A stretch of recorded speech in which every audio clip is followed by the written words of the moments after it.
Seja muito bem-vindo ao Fleetcast, o podcast da revista Frota e Mercado. E hoje eu vou falar para vocês, hein? O nosso Fleetcast, ele está de peso pesado, porque eu recebo duas pessoas do mais alto grau de importância. O nosso convidado, Silvestre Cavalcante, ele simplesmente é o homem que entende tudo de eletrificação aqui no Brasil.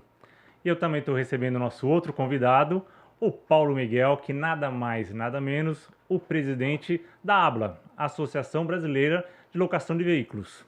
Sejam muito bem-vindos. Boa tarde. Boa tarde, obrigado pelo convite de estar aqui com vocês hoje para falar um pouco do nosso setor. Bora falar. Hoje, então, nós vamos pegar o tema principal nosso, é eletrificação. Eletrificação está em alta no Brasil, bom, está em alta no mundo. Né? Todo mundo só fala de eletrificação. A Europa já deu a data do fim do mundo. Já falaram, ó, os carros, a combustão, para a gente não tem mais interesse. A gente vê que os Estados Unidos, Canadá estão indo no mesmo caminho, as grandes montadoras estão indo lá. E o que eu percebi, assim, as chinesas, elas estão um passo à frente. Parece que enquanto a Europa começou a falar, volta, eles já definiram, vai acabar, pronto, acabou. Eles só estavam trabalhando por trás disso daí. Então, Silvestre, eu gostaria que a gente começasse o nosso papo falando de sustentabilidade. Tá? Porque quando eu falo de eletrificação, a gente pensa, sustentabilidade, meio ambiente, e eu sei que não é só isso, é muito mais do que isso daí. Não é verdade? É verdade. Boa tarde a todos. Né? Quando se fala de eletrificação, é quase como se falar de coisas muito passionais, né? Então, cada pessoa se posiciona de uma forma. E, na verdade, existem argumentos para os dois lados, mas um dos argumentos mais fortes na questão da eletrificação, da questão da sustentabilidade, é a origem da matriz energética do país, né? Então, por exemplo, quando nós falamos de eletrificação, quando nós falamos de melhoria das condições, né, do meio ambiente local, nós temos que falar também da matriz energética. Então, a colocação dos automóveis, ela está fazendo uma revolução no que se diz respeito à matriz energética. Os países estão correndo não só para trocar o carro, por quê? Só colocar o carro como meio de transporte, se a matriz, se o gerador da energia elétrica daquele país é carvão, é diesel, não é sustentável, não adianta. Então, todos estão correndo por uma verdadeira revolução. Então, existem os argumentos daqueles que são ainda um pouco refratários à tecnologia da eletrificação, o uso de energia elétrica para mover todos esses veículos, né? Mas aqui no Brasil nós temos uma matriz energética muito interessante. Ela é quase que basicamente hidroelétrica. Nós temos o uso de termoelétricas quando nós estamos no momento de dificuldade, mas temos que trabalhar bem primeiro, né, essa matriz energética. O Brasil tem energia para tudo isso? Tem. Né? O Brasil pode já começar a virar a chave para a eletrificação? Pode. Né? Porque a maioria dos carros usa essa energia da noite, quando as redes não estão, né, congestionadas, sobrecarregadas. E nós temos uma energia de base limpa, mas tem uma série de outros fatores que eu gostaria um pouco de escutar o nosso amigo, o presidente da ABLA, né, para que nós possamos incrementar esse debate, né, tornar esse debate mais rico. Falou assim, ele falou das matrizes energéticas, mas a gente tem a parte, o campo eólico, que nós temos na parte do Nordeste, está em um desenvolvimento grande, tá? E realmente, carvão utiliza nessas baixas, mas uma coisa que eu tenho observado muito é que as empresas nacionais, principalmente da parte de energia solar, também estão em desenvolvimento. Tanto é que as próprias locadoras de carro, eles pensam nessa parte também, nessa matriz energética, de aproveitar mais painéis solares como uma forma, tá? Antes de você entrar nisso daí, fala para mim o seguinte, o mercado de locação, ele está virado para essa parte de eletricidade, ele está embarcando nessa parte de eletricidade e os painéis solares estão entrando mesmo? Olha, começar pelo mercado de locação, né? O mercado de locação, segundo o último levantamento feito agora em julho, a gente tinha 1.200 veículos elétricos ou híbridos na frota, tá? De 1 milhão de locadoras, de 1 milhão de veículos nas locadoras. ainda não é um caminho para as locadoras. Elas estão iniciando, muitas não têm o conhecimento efetivo do que é a locação de veículo, locação de veículo elétrico. Dentro do setor de locação, a gente analisa muito cenário de compra, utilização e revenda de veículos. E a revenda do veículo elétrico ainda é uma incógnita aqui no Brasil. Então, existe ainda um pouco essa dúvida pelas locadoras. Mas eu acredito que com incentivo, principalmente na terceirização de frota, a gente vai ter um acréscimo grande de veículos elétricos. Alguns municípios já buscam algumas alternativas para eletricidade, para entregas dentro do município. Algumas cidades também estão mudando sua matriz no transporte público. Então, São Paulo já tem uma previsão para ônibus elétrico. E eu acho que conforme isso for chegando, for assimilando, as empresas vão partir para esse caminho. A gente vai ter veículos urbanos de entrega elétrico. E eu acredito que aí entra a parte da matriz da energia.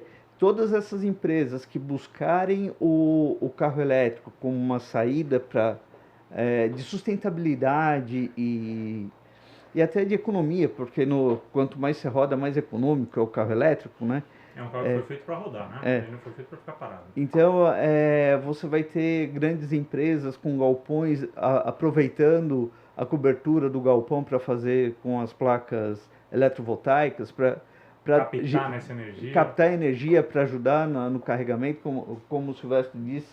Nós temos uma matriz limpa. Eu acho que justamente com esse incremento das células eletrovoltaicas aí, ajudando a esse ponto, vai ser muito interessante para o setor de locação. Silvestre, ele falou bem na parte dos municípios, né? E você foi uma das pessoas que realmente implementou em algumas cidades, já aqui do interior de São Paulo. O que você fala de experiência disso daí? Existe uma diferença, né, quando nós falamos sobre veículos, né? Porque os veículos que são primeiramente mais impactados, né, para o propósito da eletrificação são os veículos utilitários, né?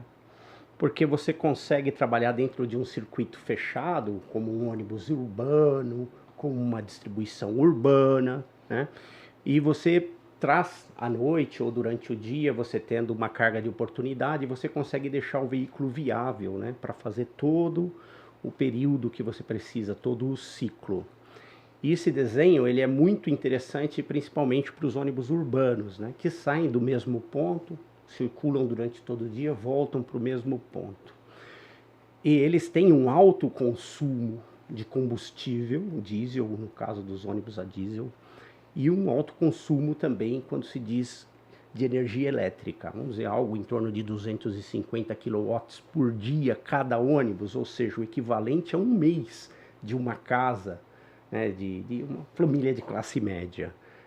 Mas o impacto na diferença, né, de preço entre o que você gasta para consumir diesel e o que você gasta com energia elétrica, acaba trazendo essa planilha para um certo equilíbrio. Engraçado que você percebeu, você nem falou da parte de sustentabilidade, né? Você falou na parte de economia mesmo agora. De economia mesmo. Então, quer dizer, eu tenho um ganho de economia, eu tenho um ganho na parte de sustentabilidade, inclusive na parte de sustentabilidade eu tenho um ganho também na saúde de quem conduz esse veículo. Não, exatamente, mas uma parte de cada vez, né? Quando nós rodamos num grande centro adensado, como a cidade de São Paulo, nós temos aí em torno de 15 mil ônibus circulando. E eles circulam, ou seja, eles vão e voltam no mesmo ponto a todo tempo. Talvez sejam os grandes consumidores de combustível fóssil do tipo diesel que mais circulam pela cidade durante todo o dia. Então existem estudos, né, que mostram que desta contaminação feita por particulados na cidade, entre 40% e 42% de todo o particulado é emitido por ônibus urbano. Então, por isso que a cidade de São Paulo, né, movida pela sociedade civil organizada, por todos aqueles que defendem uma cidade melhor, né, se eu fosse citar todos os organismos que se juntaram para fazer essa lei, né, de mudança climática da cidade de São Paulo, né, seriam muitas, né, mas Vamos citar que existe uma lei, essa lei foi fruto de um esforço concentrado de várias agremiações, de várias associações que se voltaram para o mesmo interesse. E São Paulo tem um tempo para trocar toda a frota de ônibus. Então, mais sensível isso. E o impacto maior, na questão principalmente de particulado, que é aquilo que realmente afeta a saúde das pessoas, é aquilo que leva as pessoas aos hospitais, é aquilo que afeta as pessoas que têm problemas respiratórios e principalmente as pessoas mais idosas, né? Então ela é um gatilho para uma série de problemas de saúde para as pessoas que convivem na cidade de São Paulo, né? Então imagina nesses grandes eixos onde passam muitos ônibus, uma pessoa que trabalha com porta aberta em algum comércio, né?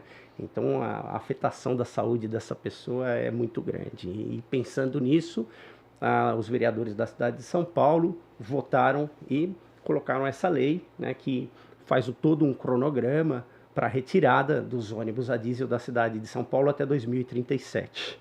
E é legal essa parte assim, porque eu tenho andado na cidade de São Paulo e eu tenho percebido que realmente a parte dos frotistas, principalmente caminhão de entrega, eu tenho visto do Mercado Livre, tenho visto caminhões deles elétricos e vans também, né, bastante vans.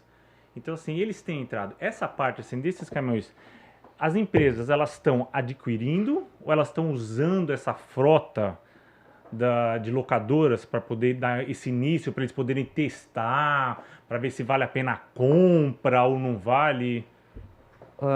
Do levantamento que eu fiz das locadoras, boa parte dos veículos ainda estão em veículos leves. Tá? Van ainda entra em veículo leve, né? Mas os caminhõezinhos não. Então, eu ainda não consegui definir, mas boa parte de frota está sendo locada. Tá? Eu não tenho ideia quantos carros têm licenciados elétricos hoje no Brasil. Não tenho ideia, mas eu escutei algo em torno de 6 mil carros, alguma coisa assim. Então, se a gente tem 1.200 no setor de locação, boa parte desses carros Estão nas empresas mesmo. Estão nas empresas de locação. Não, isso é uma boa. E nessa parte também, Silvestre, assim, você falou da parte do transporte. Sim. O Paulo elucidou super bem a parte que realmente são carros de vans e coisas do gênero que estão sendo feitos testes ainda. Mas e caminhões? Então, mais uma vez, voltando à mesma lei, né, da questão da limpeza do ar da cidade de São Paulo, ela não contempla só os ônibus. Ela contempla todos os veículos que necessitam de permissão de circulação na cidade de São Paulo. Tá. Ou seja, caminhões de lixo terão que ser elétricos. Ô, glória, aquele caminhão à noite, passando em casa, 10 horas da noite. A vantagem, a gente vai trocar o compressor por um gerador, né? Vai ficar melhor. Exatamente. Eu acho que uma das empresas que eu trabalhei, eles mostravam uma das partes falando sobre as vantagens do caminhão coletor de lixo, né, à noite, era que o caminhão coletava o lixo, e sabe quem que fazia a propaganda do caminhão coletor de lixo? Um cachorro latindo. Porque você conseguia escutar o cachorro. Então o cachorro latia o tempo todo no caminhão de lixo e você escutava. Esse era o grande artista ali, o grande incentivador das vendas dos caminhões, né? Interessante isso. Essa propaganda é ótima. Essa propaganda é ótima. Então, nesse caso, todos aqueles veículos que necessitam de autorização da prefeitura, né? Isso inclui também os ônibus fretados, todos aqueles que passam pela cidade de São Paulo. Então, se a lei realmente for levada a sério, né? Uma série de empresas que dependem de permissão de circulação, né, da Prefeitura de São Paulo terão que ser elétricos. Os veículos leves de entrega, né, os VUCs, os veículos urbanos, também necessitam disso, também vão precisar passar por isso. Tem zoneamentos na cidade de São Paulo, né? Que uns podem, outros não podem, exato, tamanho e tudo mais. E muitas coisas que vão impactar sobre isso na cidade de São Paulo, né? Até a ZRMC, né?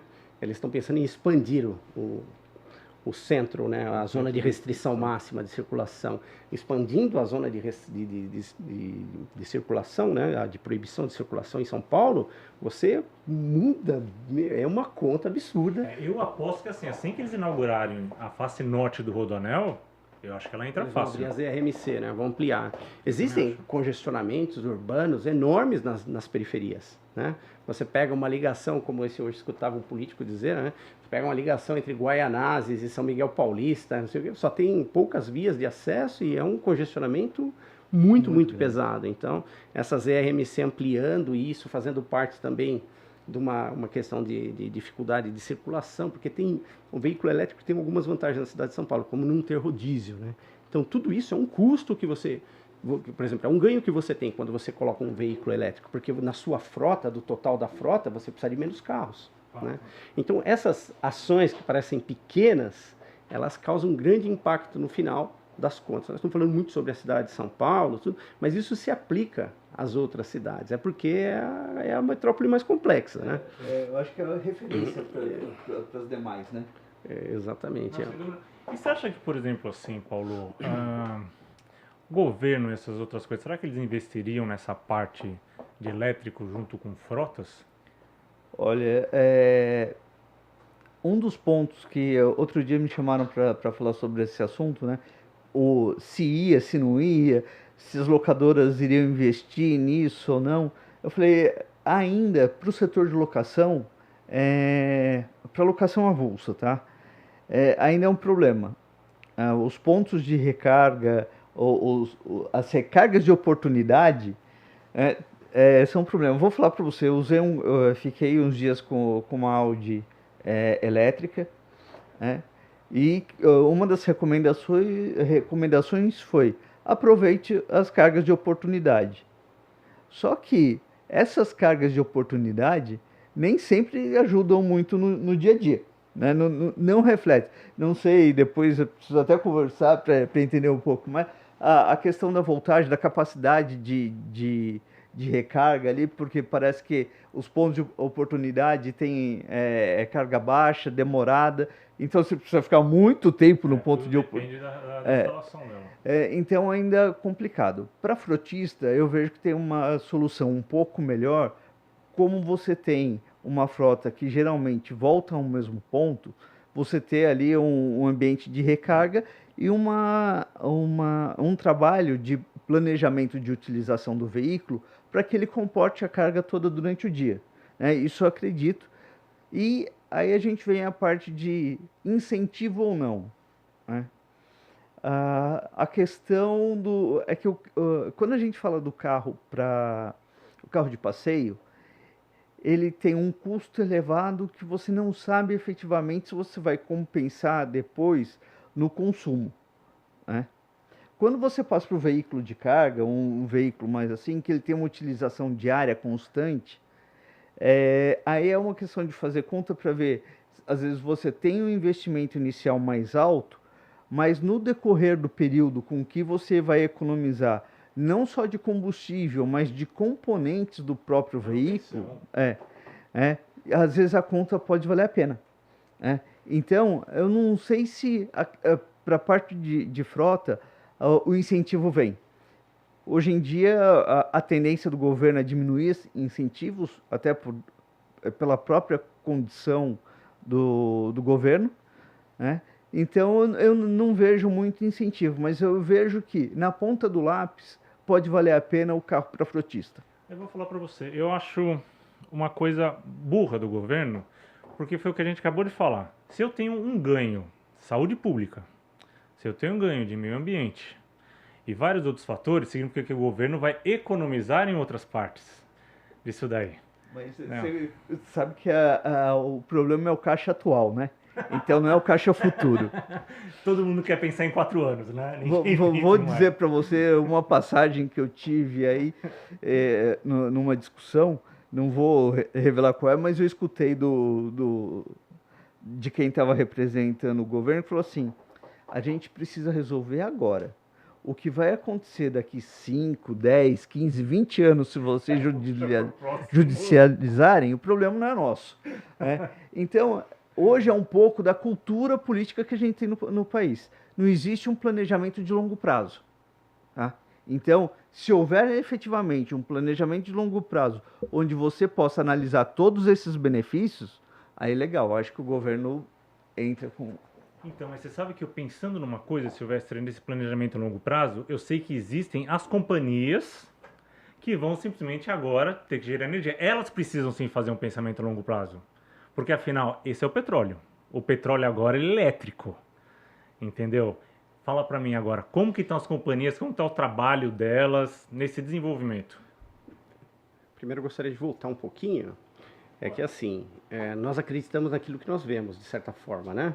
Então, se nós tivéssemos a certeza absoluta que tudo estava mudando para a questão da eletrificação, vamos dizer, no cenário urbano nós veríamos carregadores em alguns locais simples, em locais onde são importantes do ponto de vista logístico. Junto com o parquímetro? Parquímetro, exatamente, Então, mas carregadores que na verdade eles fariam que a indução pela troca do seu veículo por um veículo elétrico.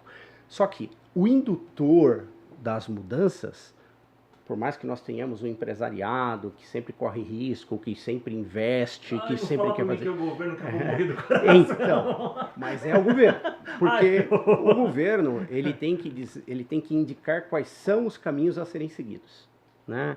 Então ele tem que deixar claro qual é o caminho a ser seguido. E nós percebemos, olhando para as nossas calçadas, para o nosso mobiliário urbano, que não existem carregadores. Caso não existam carregadores, não existe a tendência de nós termos carro elétrico a curto prazo, né? Então, não existe algo indutor para essa troca. Sim. Poxa, mas depois que vem o dia tem a noite, depois que vem a noite tem o dia e as coisas se transformam.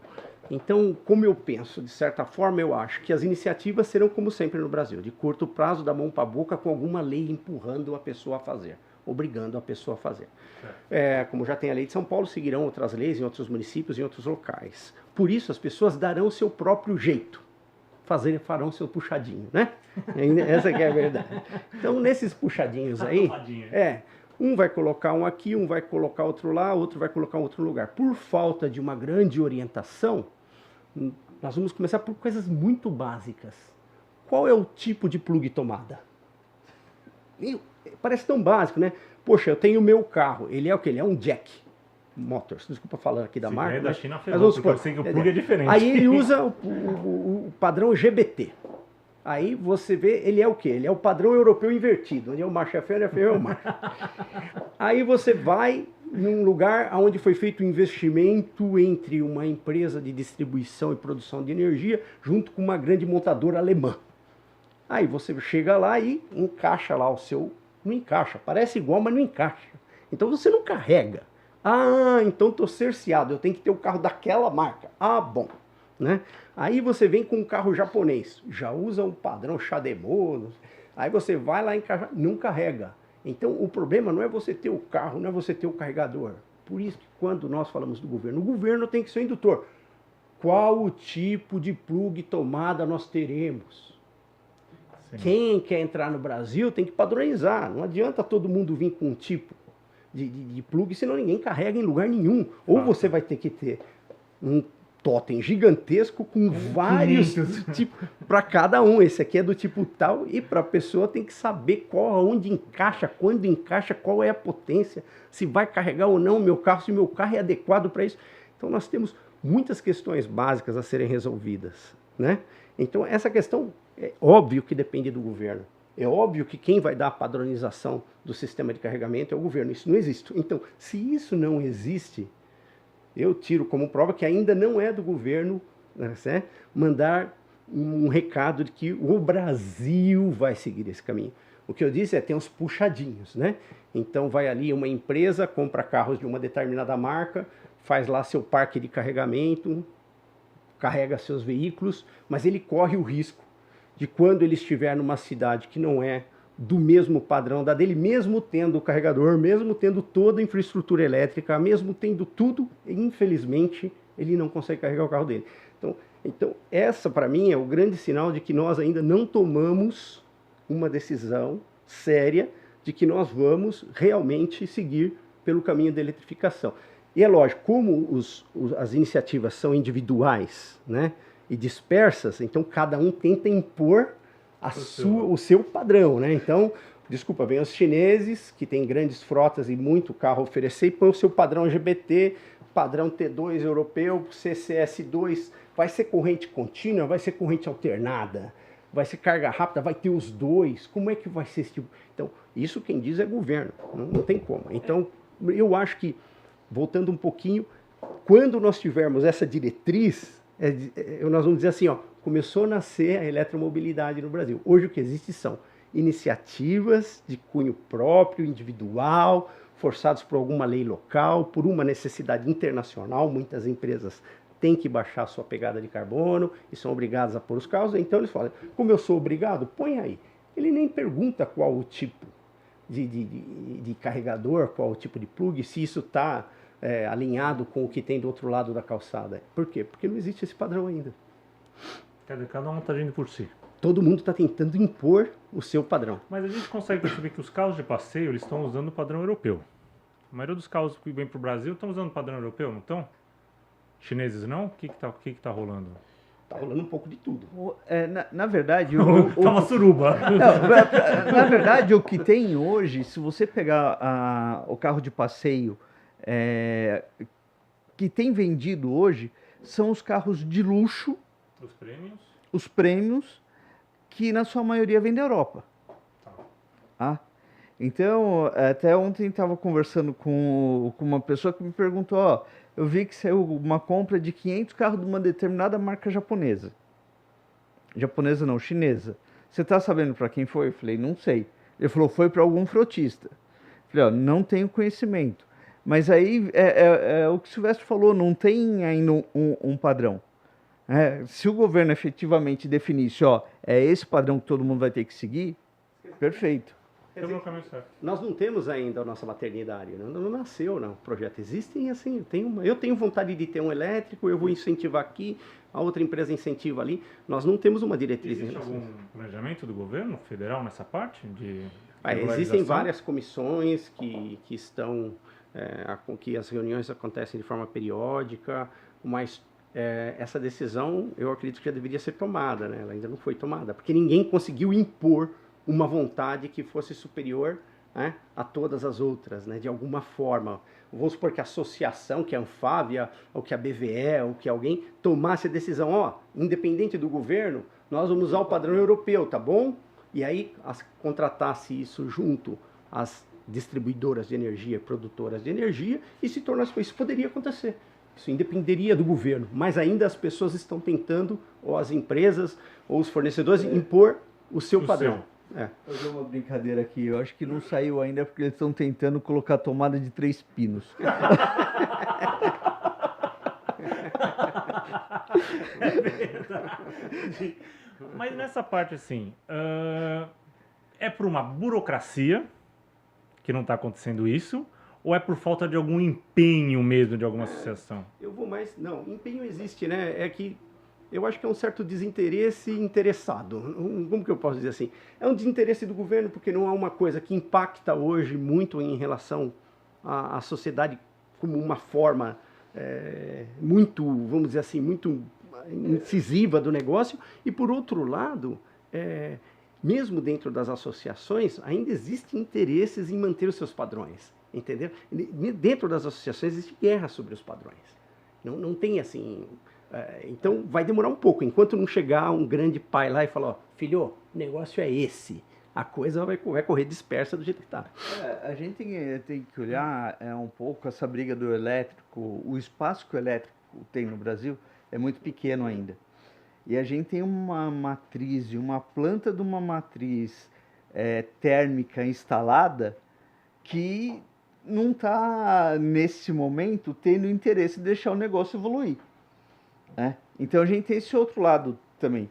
Se a gente olhar que a gente tem uma planta instalada de veículos térmicos aí, para uma produção de 7 milhões de automóveis mês, e hoje a gente está produzindo, vai fechar esse ano com 2.400, 2.500, é um negócio, você tem uma ociosidade dessa indústria que eles querem ainda aproveitar essa indústria. Não é só isso também, a gente vai ter que absorver todos esses motores que a Europa desenvolveu, eles têm que jogar esse lixo para algum lugar. E eles vão jogar para quem? Terceiro mundo, sem a menor dúvida, para os países subdesenvolvidos. Então vai comprar Brasil, vai comprar Índia, Vai comprar tudo isso daí que eles têm que comprar deles. Afinal, a gente tem que ajudar a pagar mais ainda os motores e o desenvolvimento deles. Eu acredito que nós temos aí ainda a eletrificação mais forte no Brasil, mais uns 5 anos aí para ela se firmar um pouco mais. Ela está crescendo.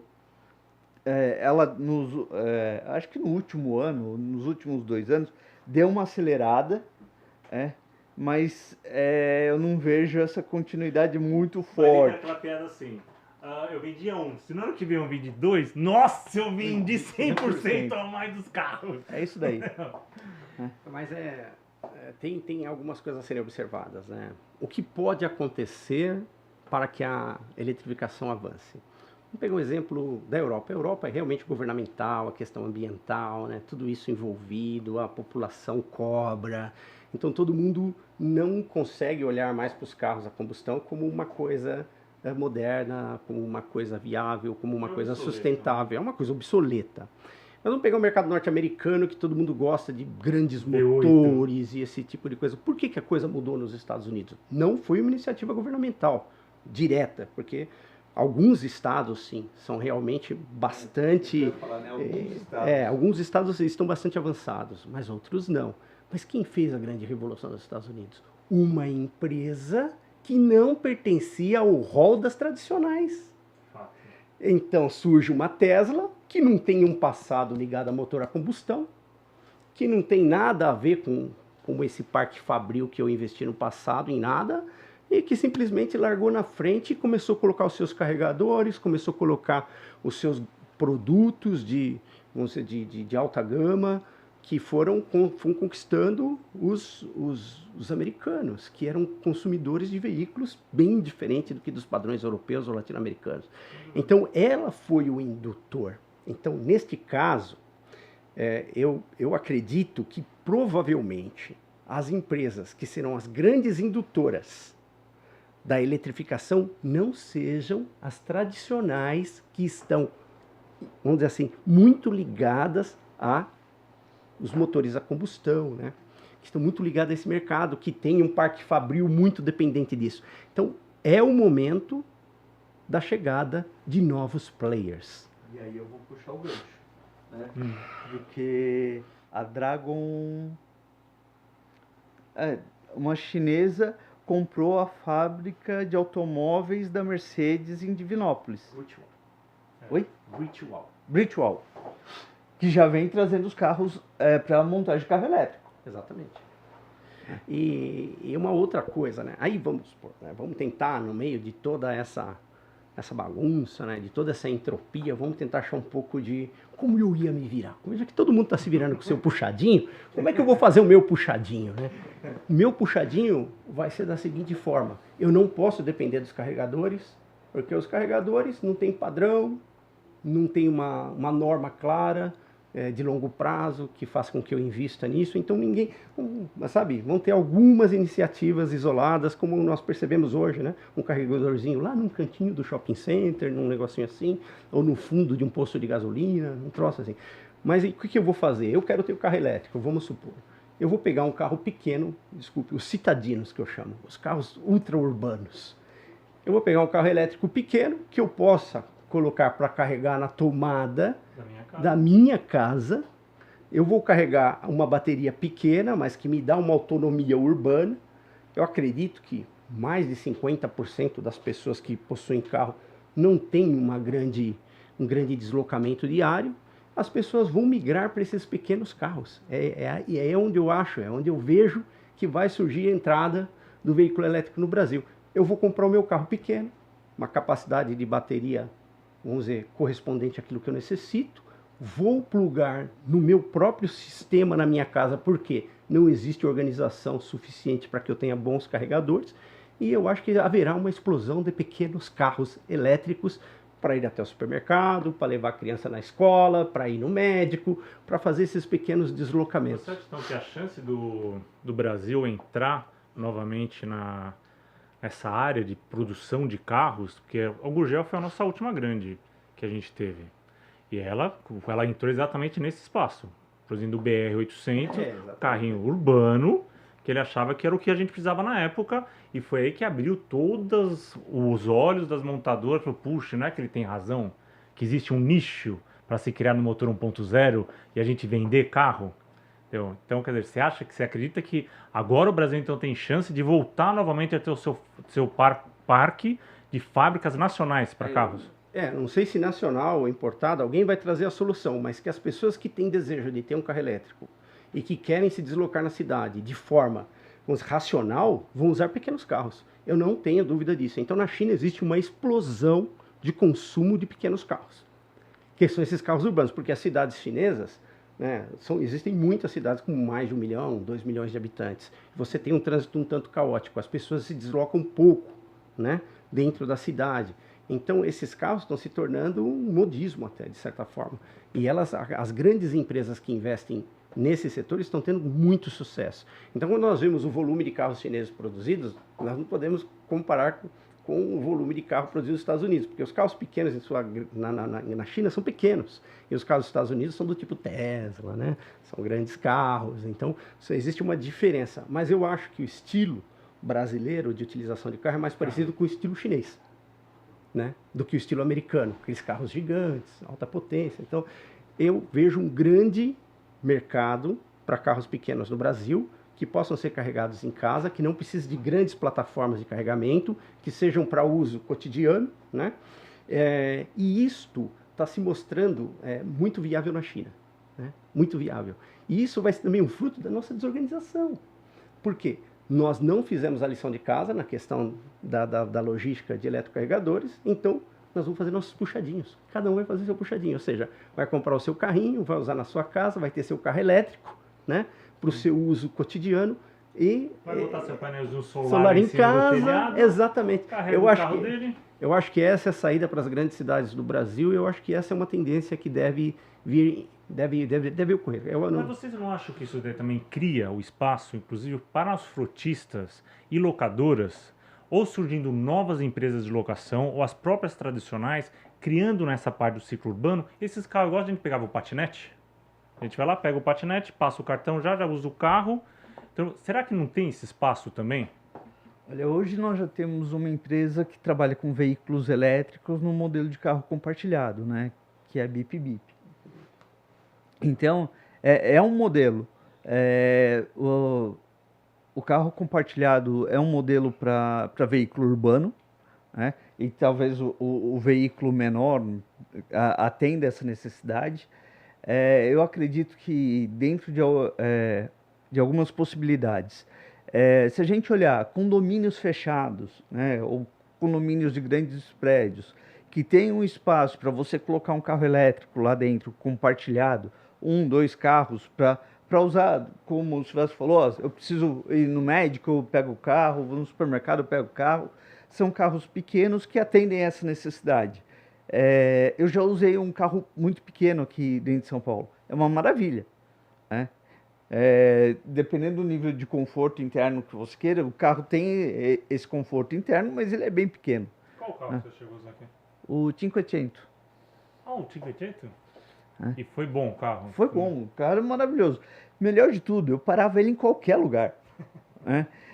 Eu falo assim, se bobeasse, você colocava ele em 90 graus na calçada, que ele ia dar o tamanho do carro, né? Então, assim, tem as suas vantagens de utilizar um carro desse.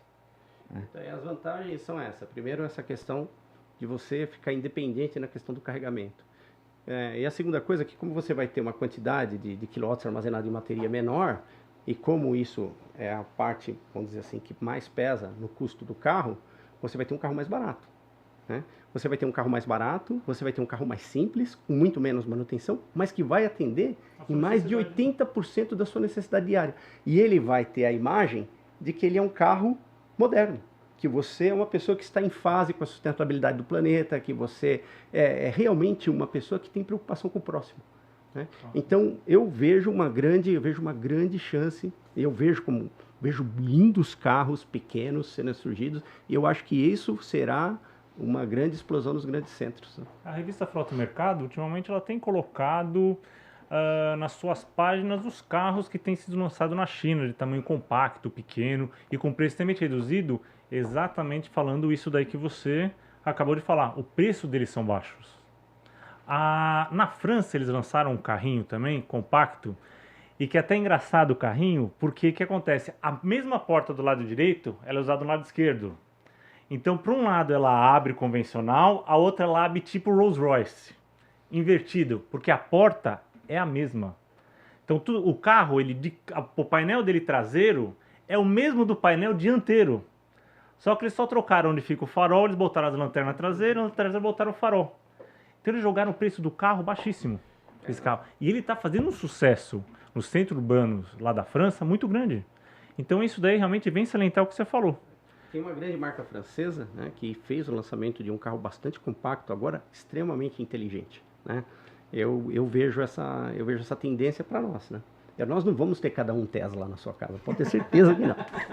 Eu gostaria muito, O prazo de entrega dele você vai esperar 2, 3 anos. Exatamente, eu gostaria muito. Eu acho que até mereço, mas... Agora eu vou voltar, só para a gente poder encerrar então o nosso podcast, eu quero falar sobre tecnologia de bateria, tá? Porque o que acontece? Eu vejo hoje em dia no mercado, assim, existem as baterias de ponta, que os chineses, sul-coreanos estão dominando essa parte. Eu vejo um pouco os europeus atrasados nisso daí, nessa parte de desenvolvimento. E o Brasil, como sempre, pegando o lixo do que está sobrando dos europeus para a gente usar aqui. O que está acontecendo? Olha, bateria vamos dizer, talvez seja depois da questão de investimento em remédios, em vacinas e esse tipo de situação que depende da própria existência do ser humano, talvez seja a coisa que mais recebe investimento no mundo. E talvez seja um dos temas mais estudados por pesquisadores no mundo inteiro. Então, você abre a revista especializada em determinada coisa, você tem lá um novo composto de bateria.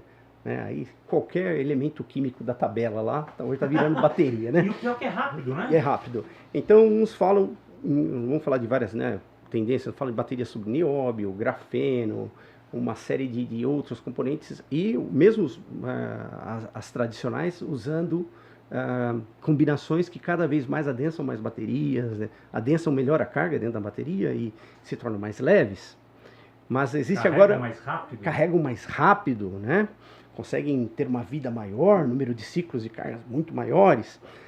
Mas assim, existe hoje um novo componente. Se antes era o domínio da técnica de armazenar energia que era importante, hoje é armazenar a energia muita energia num pequeno espaço, ser leve e, principalmente, não poluir o meio ambiente.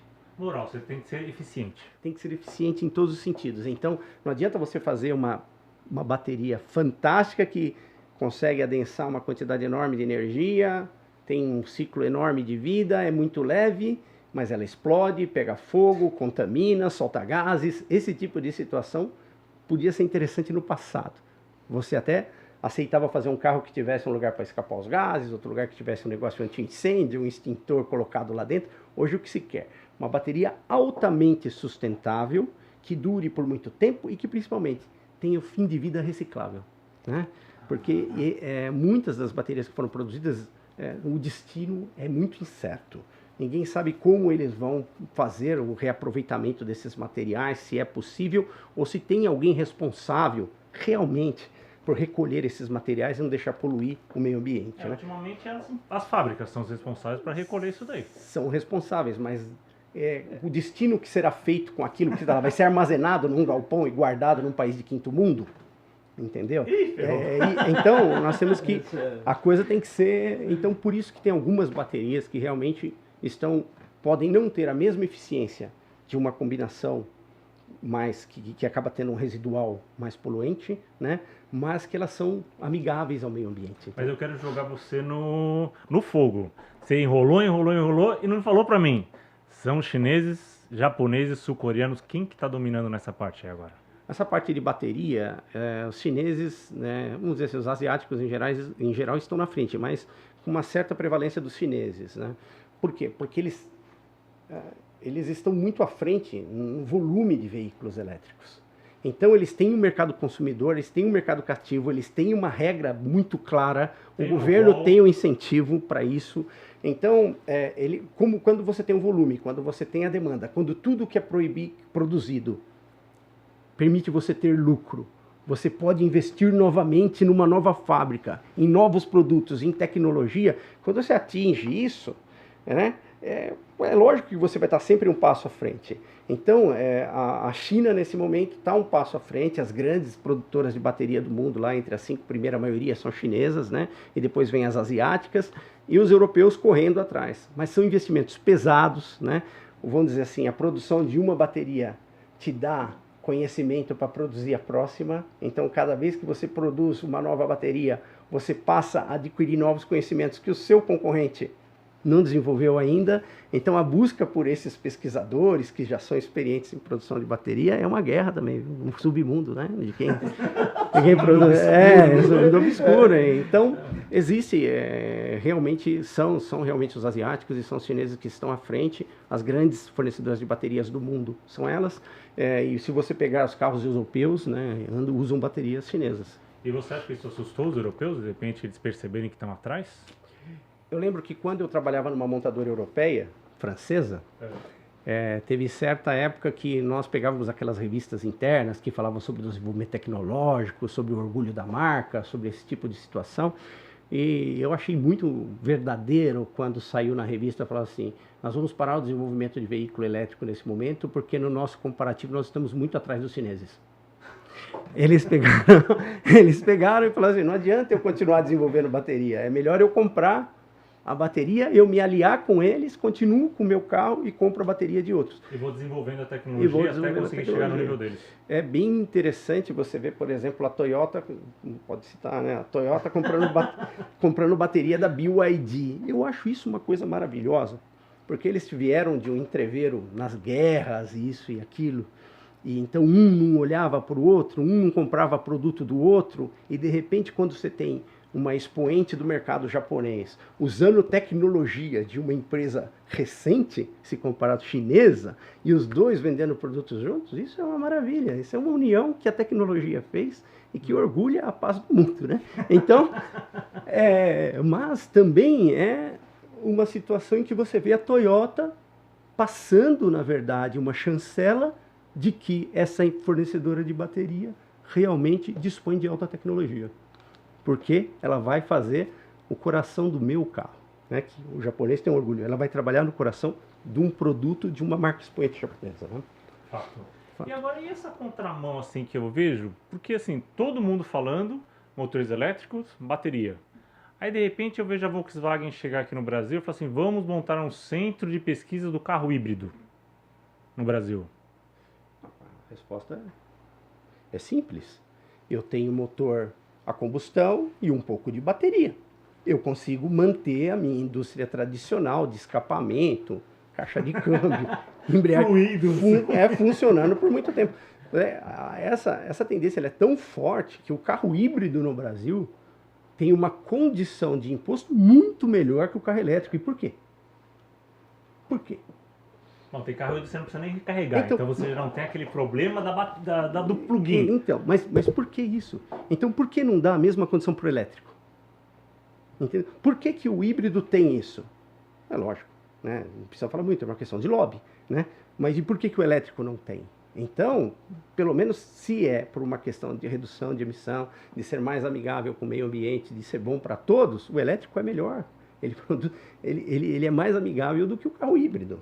Mas o híbrido mantém o parque industrial tradicional funcionando. Eu vou ainda pegar um gancho aqui em cima disso. Para o setor de locação, a questão do carro elétrico, legal, funciona, principalmente em gestão de frota. Quando você vai para a locação avulsa no dia a dia, às vezes o cliente precisa de autonomia, né? E o carro elétrico, com a estrutura que a gente tem hoje, não tem autonomia nenhuma. E nesse sentido, eu acho que até um pouco da infraestrutura do elétrico que não acontece, é justamente o que você acabou de falar da indústria querer manter o status quo, né? E que o carro híbrido vai dar disfarçada para o carro elétrico, né? Vai continuar aquela produção e ele vai falar para o comprador dele, olha, você tem mais autonomia para rodar, você pode ir aonde você quiser com o carro. Né? Eu só gostaria de falar uma coisa assim, né? Eu nasci no ABC Paulista, né? E a minha primeira função foi como mecânico de automóveis. Eu formei dentro de uma escola de uma grande montadora alemã, né? E quando eu morava no 15º andar de um prédio que ficava numa região alta, então eu olhava da minha casa e eu via várias indústrias, né? E todas elas ligadas ao polo automotivo. Então, da minha casa, próximo da minha casa, eu via várias montadoras, né? Que se alinham ali na Via Anchieta. E então existiam vários fornecedores, né? E eu era, não vou falar qual a idade, né? Mas num passado não muito distante, então eu via essas indústrias instaladas ali. Hoje eu olho, tem um supermercado da marca tal, tem um shopping center da marca tal, um virou uma grande academia, um virou um grande vendedor de mudas e plantas e esse tipo de Vamos coisa. falar que a Ford vai virar um condomínio? A Ford virou um condomínio, várias viraram um condomínio, e eu ainda vejo, lá do prédio da minha casa, ainda vejo muitas indústrias, mas eu conheço o coração da indústria tradicional, e quando entrar os veículos elétricos, vão precisar de construir muito mais shopping center. Porque esses empregos que hoje, na sua maneira, já foram muito impactados depois da década de 80, com automação, esse tipo de coisa, eles realmente vão desaparecer, né? Eles vão desaparecer. Mas eu acho que a indústria automobilística, ela vai acontecer a mesma coisa que na indústria aeronáutica. O carro, a pessoa vai fazer a carroceria, o motor vai ser uma empresa que vai fornecer o motor, o outro vai fornecer não sei o que lá, ele monta tudo bonitinho, bota o símbolo dele e estou vendendo o carro. Eu acredito que isso possa se tornar uma realidade.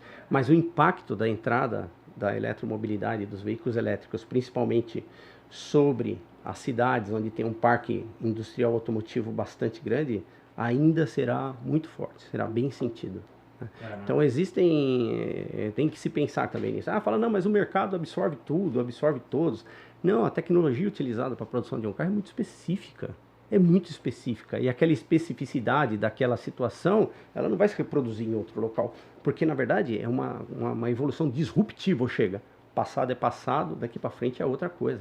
Né? Então, temos que se pensar em relação a isso. Eu vou até dar um exemplo disso daí que, por incrível que pareça, o pessoal está falando do negócio de produto, a marca tal produz fluidos para o motor, puxa, vai ter mais fluidos, não vai ter óleo, porque o carro elétrico não precisa disso. Não, ainda tem o freio, tem não sei o que lá. Só que na revista Frota e Mercado, dessa semana, o que eles subiram? A tendência dos carros elétricos é voltar para o freio a tambor. Por que voltar para o freio a tambor?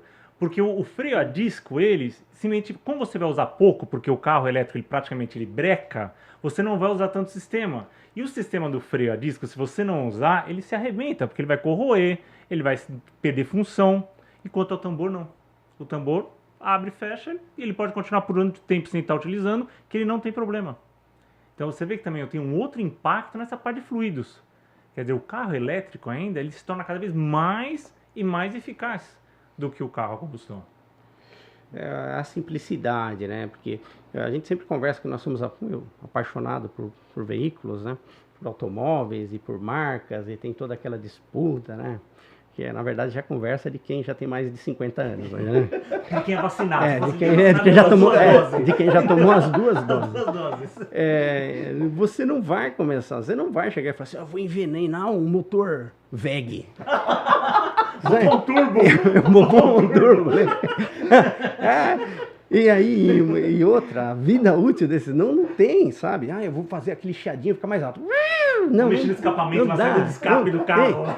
Ele vai fazer um zinho mais forte. Não tem. Então, por exemplo, eu acho que vai existir uma normatização geral nisso daí, né? Você vai ter um motor que, você sabe que o motor elétrico já tem lá 96, 97% de eficiência. Então não tem muito o que desenvolver.